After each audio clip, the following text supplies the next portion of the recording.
there is a slightly better pub in Saxonhausen. It's also an Irish pub. No, that's not true. That's not true. That's not true. I know that.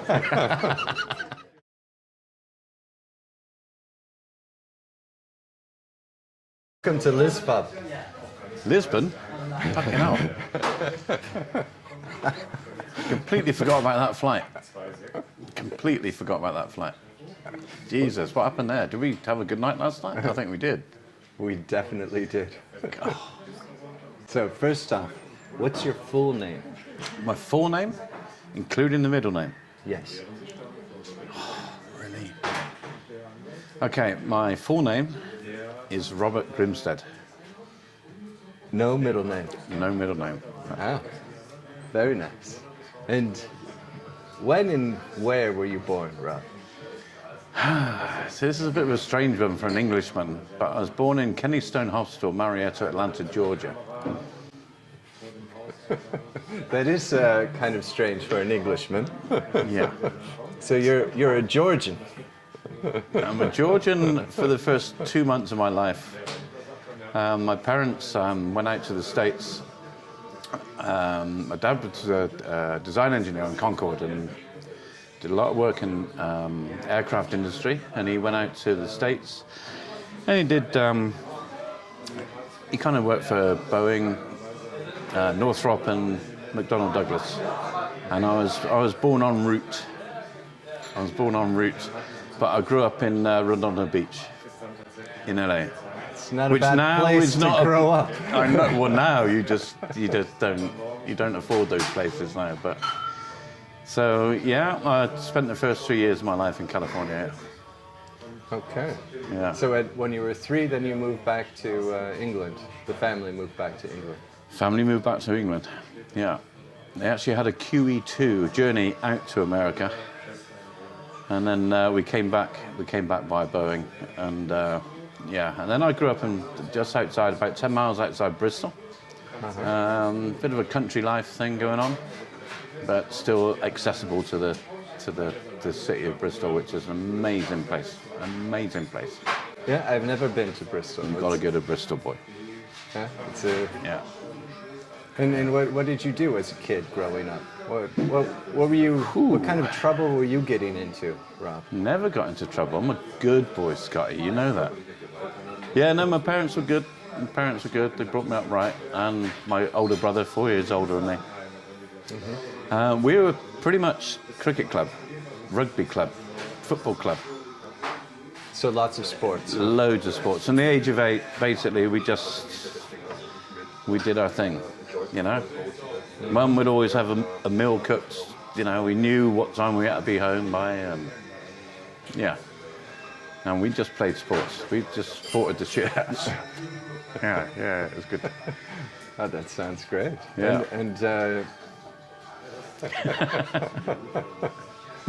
And what about? And then after that, university and so forth. What happened after the boyhood? Okay, so didn't really know what I wanted to do at 16. Well, like a lot of people in England, you know, you don't, well, anywhere I suppose. But basically, my elder brother did an apprenticeship at British Aerospace, for the aircraft side. My dad was at the aircraft side, so I was like, okay. And I got to a point, and I did want to go into building. I wanted to go into something a bit more creative. My dad came back in 1970, and he designed and built his own house, an amazing house. It's like 2,000 square foot, 3,000 square foot, sorry. It's a huge place. That is a huge place. Yeah, and the house backed on to the cricket field and the rugby field, yeah, and the football field. So I kind of grew up when I was younger, just kind of helping Dad build the house and doing the sports on the weekend. So yeah, no, it was good, fun memories, memories. Oh, that's and so what did you do then after? So then basically I had a choice. I got offered 2 apprenticeships. one with British Aerospace Dynamics Group, which do kind of missiles and satellites and really sort of freaky heavy shit. And I got offered another one, which was completely the other side of Bristol. I mean, I'm talking maybe an hour and a half bus ride it would have been to do my apprenticeship there. And this is at 16 years old. 16 years old, yeah. Wow, I did well at school, so I got a good. I got offered a lot of apprenticeships, and it was for Wimpy home building, and I really wanted to go for that one. But the practicality of it, I didn't get there. You know, I didn't. I chose to take the aerospace one. My brother, my dad would go in there every day, so it kind of made sense. You know, when you're 16, you couldn't really afford a car or anything, so yeah, it'd have been a bit of a ball ache. But I did some really interesting work there. I mean, really interesting work. And how like what? What? Well, my projects, so basically, as an apprenticeship, you get Rolls-Royce training. Mm-hmm. This is on the engines. Technical college. We did aeronautics at quite a high level. I flew a lot of different planes, simulations, things, and you got to fly the simulations, like use the simulator and fly? British Aerospace at the time had the best flight simulator in the world at Bristol and Filton. All right, it was amazing. I kept that quiet. I didn't need to add that out. Yeah. And but anyway, I specialised in this. We went around all the different departments at aerospace, and when I came out of my 4-year apprenticeship, I had a 3-year specialisation where I basically spent 3 years of my life going in, developing a circuit board for a missile, which is totally against my makeup. Well, you're quite a young boy as well. Yeah. What am I there? I'm 20 years old then. Yeah. So basically, we had there was an issue with vertical launch Seawolf missiles because they enhanced the propulsion of that missile. The particular part that guided it, the guidance PCB, was expanding at a different rate than the components on it. Mm-hmm. So basically, these missiles are being fired, and then you get this horrible thing where all the circuits, or the components on the board are just flying off the board because they're expanding at different rates. So then the missile goes somewhere it's not intended, shall we say. I see. Yeah. Now, for the British Army, that's not really or Navy, it's not really a great thing to happen. So I spent 3 years of my life going in at 1 o'clock in the morning doing full trials, and basically, probably my biggest claim to fame, actually. We developed a board that nobody else could do in the world, and a board that actually expanded at the same rate as the components. So the components stayed on the board and the missile went where it went to go. Not proud of it, 'cause I'm a pacifist, man. You know, it's like, oh. So yeah, it was. But I am proud of it because of the process and the dedicated the hours you had to do. You know, it just it was a project that was very intense project. Intense, and it was pretty much me doing it. So yeah, no, it was really good. I love it. Love that.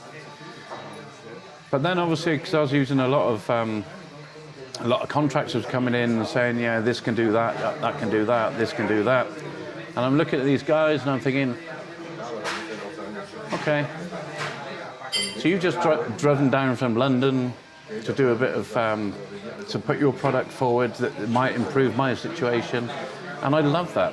A 20-year-old boy, and I'm just like, wow, all these kind of guys are coming in, and they've travelled the world a little bit. You know, they've gone to here, they've gone to there to get that information, and I'm like, I want to do that.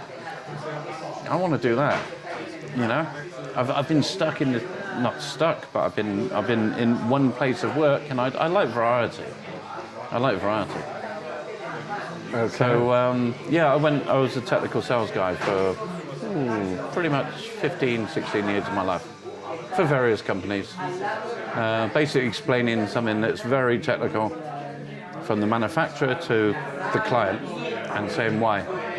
And I just kind of learned from those guys, and that's what I want to do. And yeah. I've enjoyed that work. I've really enjoyed that work. Okay, I didn't know you did that. You did that for 15 or 16 years. Yeah. That's my upbringing. Okay. Not as dumb as you think.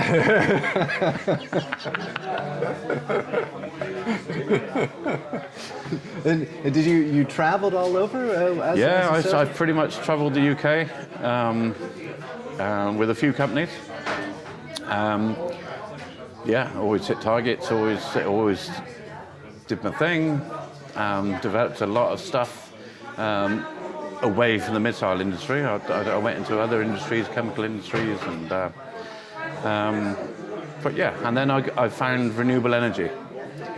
And there's a massive need for it. It's actually getting a bit of momentum now, but I'm doing this like 10 years, 12 years ago, and I put in £3 million worth of renewable energy.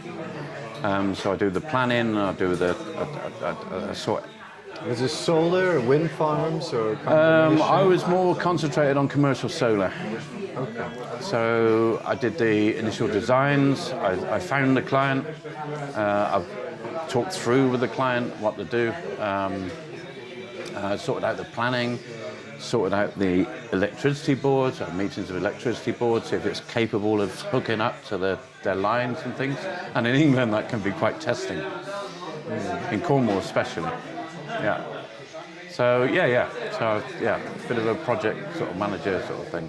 Yeah. And were you also, This is throwing you a little bit. doing sports and stuff at this time? Because you kept in good shape. Well, I had 28 years of cricket. 28 years of cricket. Mm-hmm. So a few German followers, you ain't got a clue what I'm talking about. And the Americans, not really. Not really. It's like, just Google it. But you still must love cricket then, huh? Is that your favorite sport? Team sport.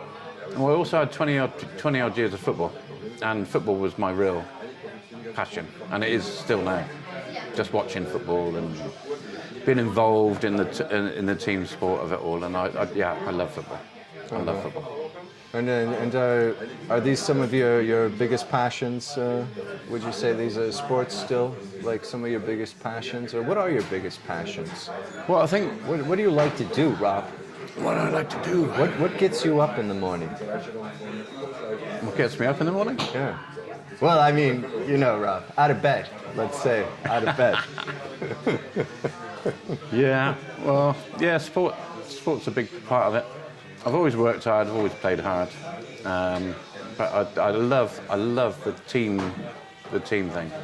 You can't replicate that. When you got a bunch of guys going out and playing a game of football, or playing a game of rugby, or playing a game of cricket, there's nothing better. And the one thing that the British have got that no country has got is the ability of banter and taking the piss out of each other. And that is so crucial to my upbringing. I mean, that's what it's all about. It's a big part of the team building process. You will die for your teammate. You will take the piss out of your teammate, like completely. Yeah, and you'll always have a beer afterwards.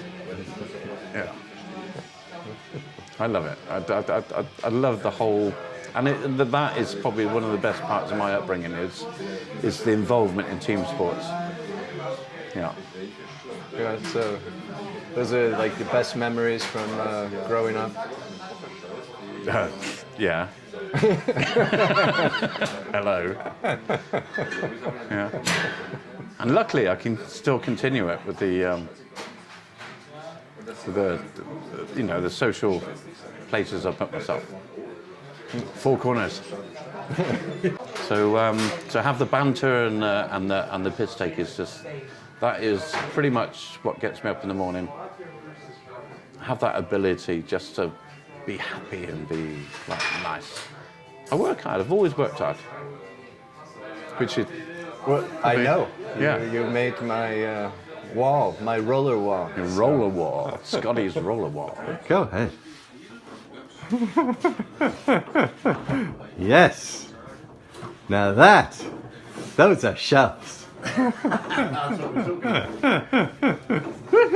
Oh, is it true that you used to be a swinger? Who put you up to that? Jack said I had to ask that question. Used to be a swinger. Or still are. He wanted to know, how many women have you slept with, Rob?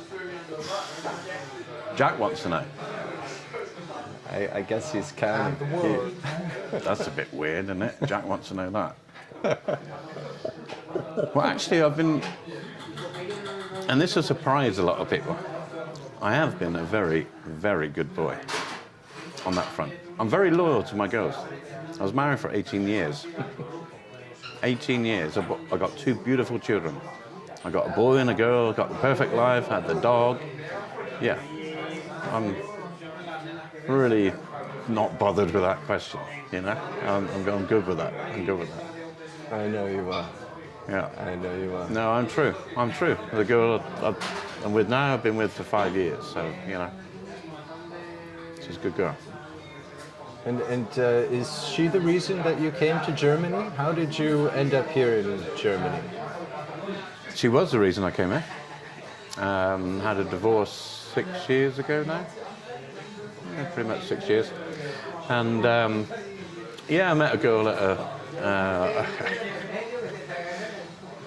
a friend of ours that used to live in Frankfurt, Nadia, who's one of the most exceptional people I've ever met. I mean, proper, just great person, yeah? She married an English guy.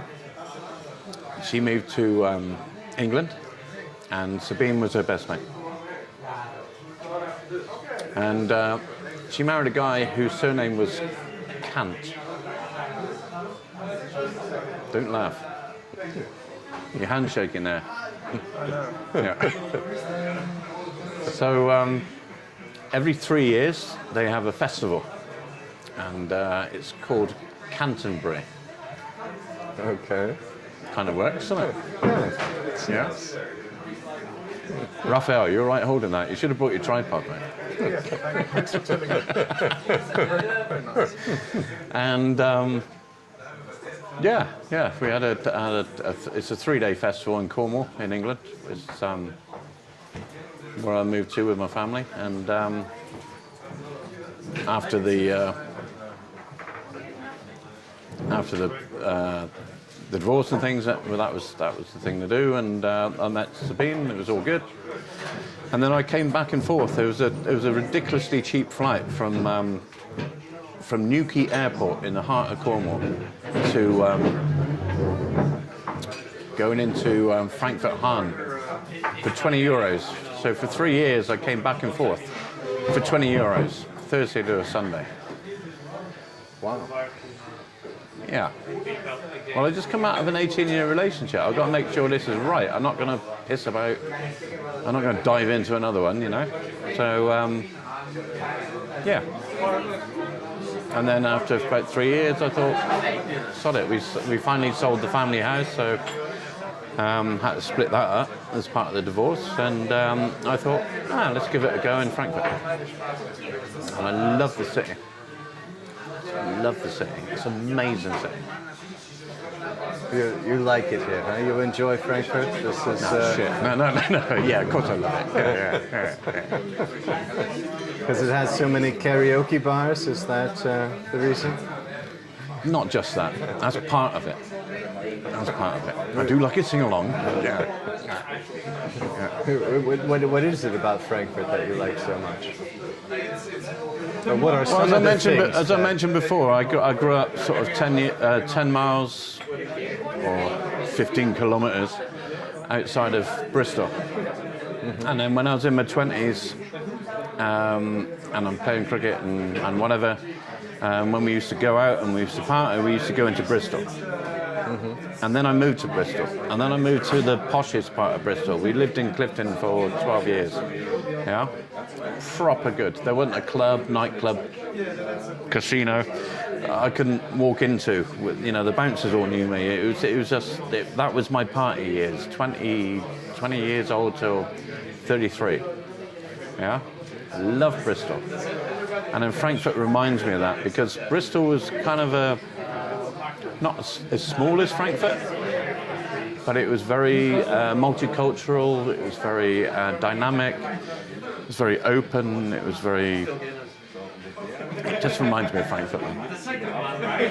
You can go to a skyscraper in Frankfurt, and you go up to the top of the skyscraper, and you can look round, and 6-7K, any direction, and you see green fields. So you've got this massive city, financial capital of Europe, condensed into this wonderful little, like, micro metropolis. Yeah?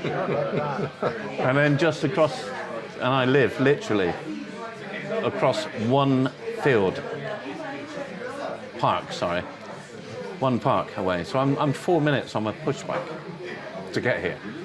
And this is the most English pub. Not the most English pub, no, it's an Irish pub, but it's got the same sort of style, the same sort of guys that come in, you know, and chat, and the ability to have a laugh, you know. And you don't get that anywhere in Germany. I don't know, maybe you do.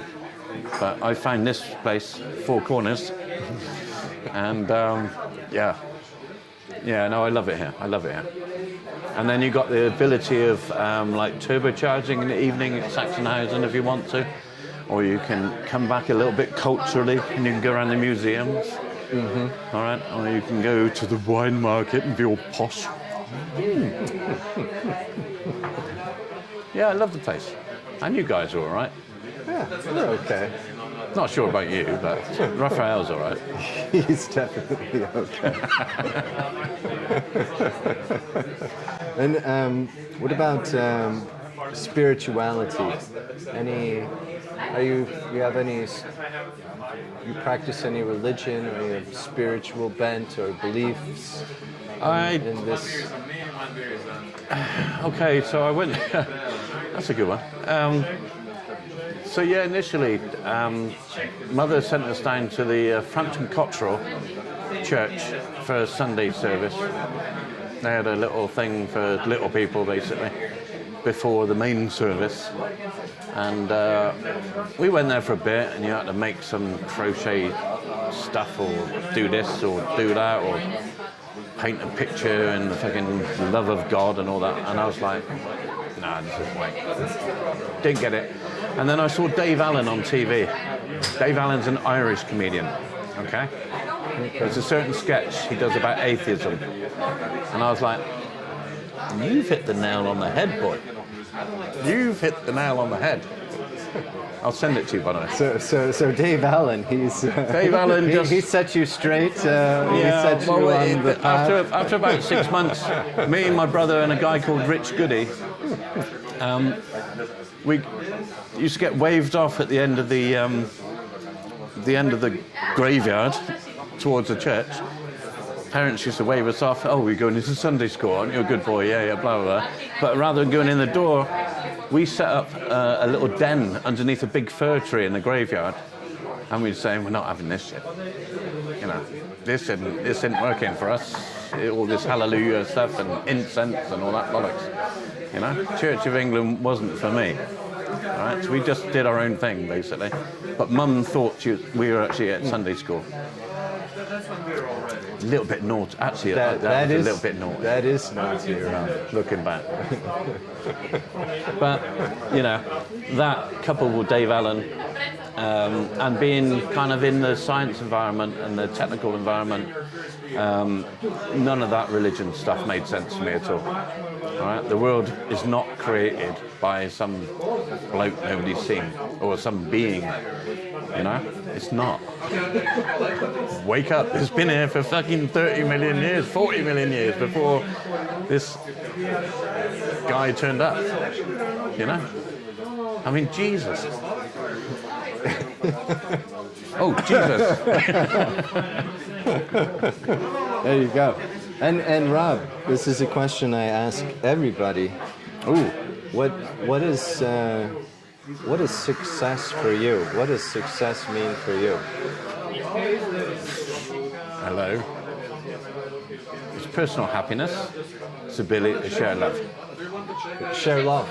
Yeah. Share love with your fellow man. That's pretty much it. Yeah.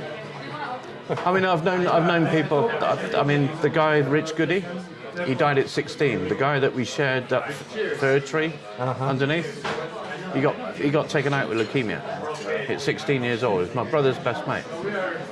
Yeah, and I was like 12 at the time. I'm like, what's life about?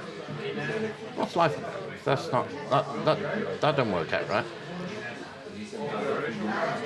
A scientist, I've studied a lot of stuff,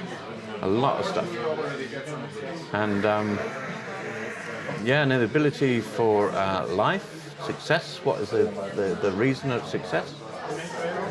Is that it's happiness. It's got to be happiness, because if you're not happy, then you're not sharing happiness with people. You know, if you're stuck in a job, you might be on a 150, 250, 350,000 pound job, working in a bank, getting a belly, just looking at a screen or something like that, doing what you get told to do.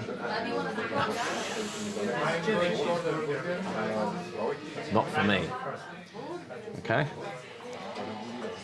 I want the ability to just to be nice to people. I'm not going to be an imprint on society. These guys, a lot of those guys get so stressed they walk over other people to get where they want to be, and I'm not that person. I'm a team player. You know? Yeah, I know that about you, Ron. You definitely spread happiness. Yeah. So then, that's got to be the most. It's free for a start. You know, it doesn't cost anything to spread happiness. You know, so yeah, that's pretty much what success is, really. You've got to be personally happy. Loneliness is not a great thing. It's probably one of the biggest killers in the world. Okay. Karma. I'm right into karma. I do yoga once a week. So I'm pretty chilled in my body, muscularly and emotionally. I'm pretty chilled. And of course, I've got the four corners. Okay. Raphael, do you have any other questions? No, thanks, I'm fine. Yeah? Yeah. I think we're covered. We are. Rob, that was really a pleasure, man. I love you, baby. You know that. You know Love that. you too, Rob. Very nice.